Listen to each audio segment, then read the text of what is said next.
നമസ്കാരം, പ്രവാസി മലയാളിയിലേക്ക് സ്വാഗതം. കുളിമുറിയിൽ മൊബൈൽ ഫോൺ ഒളിപ്പിച്ച് സ്ത്രീകളുടെ നഗ്നദൃശ്യങ്ങൾ പകർത്തിയ ഹോട്ടൽ ജീവനക്കാരനായ പ്രവാസി യുവാവ് ദുബായിൽ അറസ്റ്റിൽ. സഹതാമസക്കാരായ യുവതികളുടെ കുളിമുറിയിൽ മൊബൈൽ ഫോൺ ഒളിപ്പിച്ചാണ് ഇത്തരത്തിൽ ദൃശ്യങ്ങൾ പകർത്തിയത്.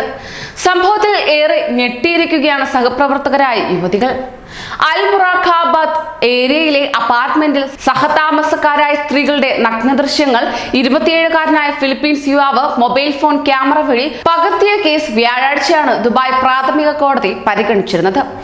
ഓഗസ്റ്റിലാണ് കേസിനാസ്പദമായ സംഭവം ഉണ്ടായിരുന്നത്. 3 വർഷമായി ഒരു അപ്പാർട്ട്മെന്റിൽ താമസിച്ചു വരികയായിരുന്ന ഫിലിപ്പീൻസ് യുവതി രാവിലെ 5 മണിക്ക് കുളി കഴിഞ്ഞ് മുറിയിലെത്തി വർക്ക് യൂണിഫോം ധരിക്കുന്നതിനിടെ ഫിലിപ്പീൻസ് യുവാവിന്റെ മൊബൈൽ ഫോൺ നിലത്ത് വച്ചിരിക്കുന്നത് ശ്രദ്ധയിൽപ്പെട്ടത്. മൊബൈൽ ഫോണിലെ ക്യാമറ ഓൺ ചെയ്തിട്ടുണ്ടായിരുന്നു. ഫോൺ പരിശോധിക്കുന്നതിനിടെ യുവാവ് മുറിയിലേക്ക് എത്തുകയും ഫോൺ ഇവരുടെ കയ്യിൽ നിന്നും പിടിച്ചു വാങ്ങാൻ ശ്രമിക്കുകയും ചെയ്തതോടെയാണ് സംഭവം പുറത്താകുന്നത്. എന്നാൽ തന്റെ റൂംമേറ്റായ യുവതിയുടെ നഗ്നദൃശ്യങ്ങൾ ഫോണിൽ കണ്ടെന്ന് ഇവർ പോലീസിനോട് പറഞ്ഞതായി ഔദ്യോഗിക രേഖകളിൽ വ്യക്തമാക്കുകയും ചെയ്യുന്നു. 7 മുറികളും 5 കുളിമുറികളും 1 അടുക്കളയുമാണ് അപ്പാർട്ട്മെന്റിൽ ഉള്ളത്.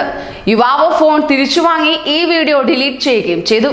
ഇതേ തുടർന്ന് യുവതി ദുബായ് പോലീസിൽ വിവരമറിയിക്കുകയായിരുന്നു.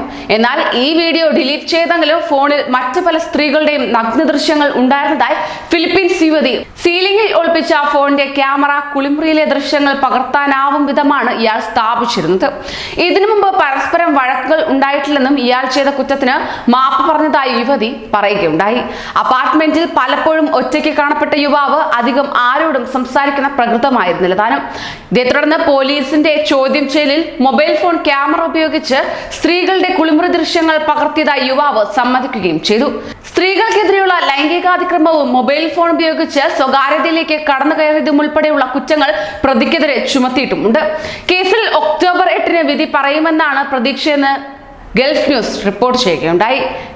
കൂടുതൽ പ്രവാസി വാർത്തകൾക്കായി ഈ ചാനൽ സബ്സ്ക്രൈബ് ചെയ്യൂ.